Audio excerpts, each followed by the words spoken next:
Hey, thank you for checking in for the Daily Dose for Spiritual Growth. So glad that you joined us today on this Motivational Monday. Like Pastor Nabil shared yesterday at church, this week we're going to focus on the topic of intercession. Now you might be wondering what intercession is. What does the Bible have to say? And how do I do it? Great questions. We're going to cover all of those this week.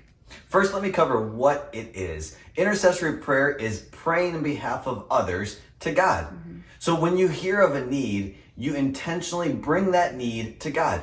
You are actually interceding on their behalf to God. And that's exactly what it is. Sometimes we think that intercessory prayer is only set for this elite group of people that God has called, that only they are called to do it. But really, that's not true. The Bible says that all of us are called to intercede on behalf of others. And Samuel, he goes so far to say that it's a sin if we don't intercede for others.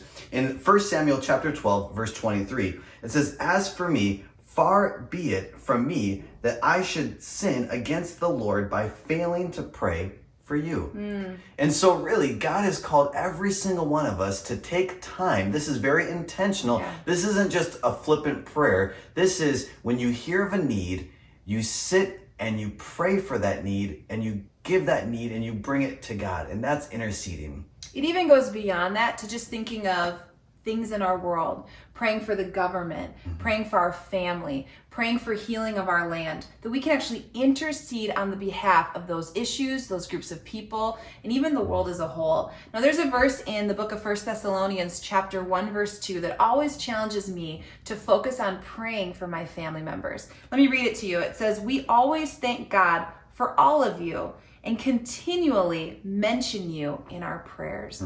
So our challenge to you today is to take time during your prayer time, not to pray for yourself. Those things we're going to set aside for a moment, and we're asking you to focus on praying for your family members by name.